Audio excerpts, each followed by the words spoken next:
Hello, welcome to my first YouTube video.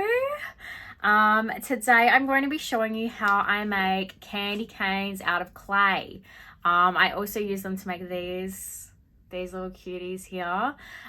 This wasn't what I had planned for my first video. I really want to do some videos on how I make my planters because I've been getting a lot of questions about those, but it's almost Christmas and this is just what I'm doing at the moment, so I thought why not just show everyone how I do my candy canes. All right, so before I get into it, just for reference, this is the style I'm going for. It's got the one thick stripe and then 3 little stripes, so that's what it would end up turning out like.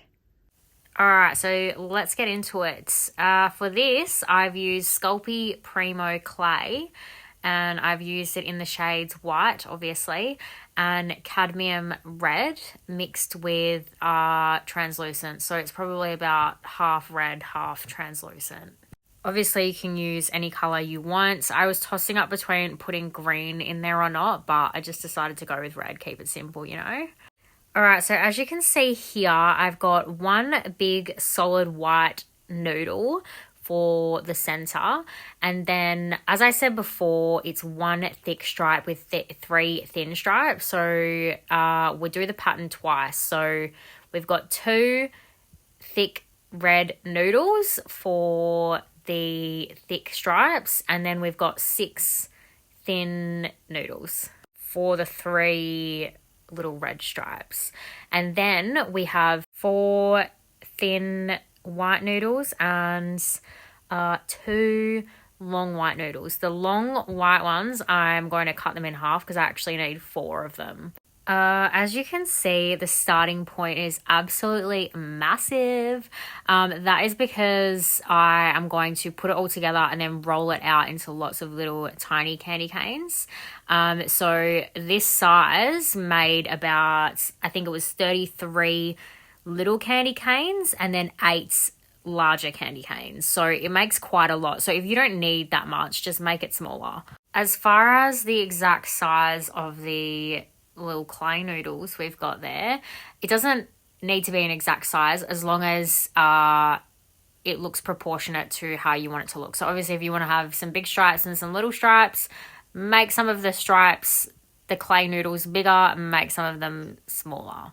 So what you want to do is you want to lay the pieces of clay exactly how you want them to look on the larger piece of white clay, and you want to squeeze them in a little bit because you don't want like air spaces in between. So just give it a bit of a squish. Don't worry if it looks ugly. At this point, it's going to look ugly. But when you roll it out later, it's going to look good. I promise you.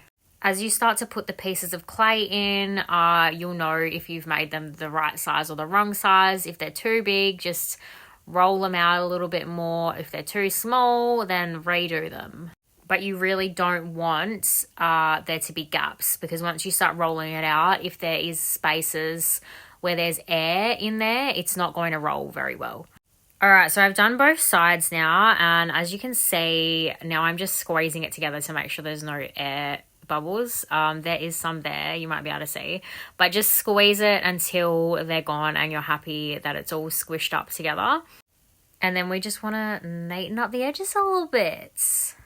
Give it another squeeze. If there's a little bit of a gap in there, it's going to be okay. But just squeeze it up a little until you're happy with it, and then it is time to roll it out. Now, at this point, it's not looking the best, but, you know, just this is a trust the process situation. And as you can see, as I was rolling this out, I was starting to come across an issue.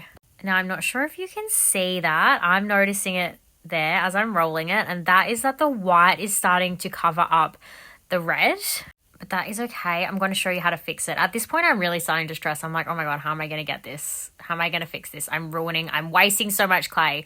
What I am doing right now, do not do this because it's not going to work. Here's me thinking I could cut some white out and reveal the red underneath. No, that's it. Look at that. Don't do it. Let my mistake be your lesson. It literally made it 10 times worse. So what we're going to do to fix this, if you see this happening, is you're going to roll out another little piece of red and you're going to put another little red, thin strip of red over the top. I had to do this quite a few times, but it worked really well to fix it when one colour was overtaking the next colour. I guess one way you could avoid it is being more careful at the start, making the strips a little bit more uniform, maybe not making the white ones as big.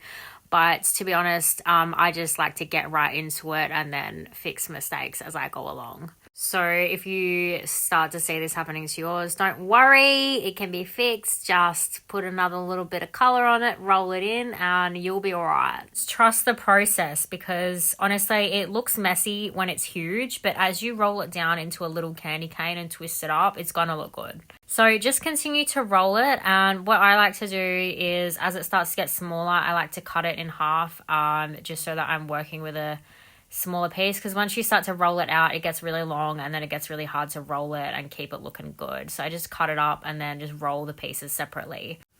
All right, now as you can see here, it's getting real small. It's getting like the size that we want it to be.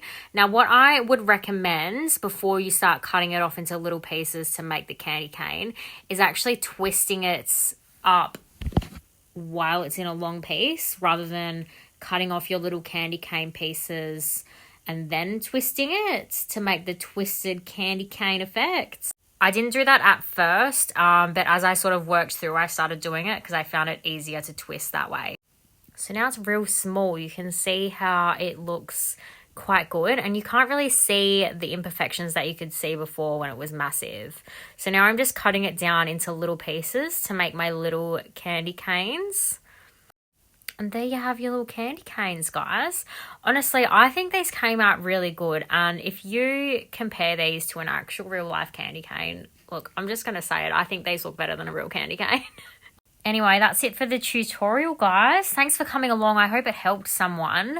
This is what I made with my candy canes. We've got little candy cane earrings. We've got candy cane heart earrings. And then I've got jumbo candy cane earrings.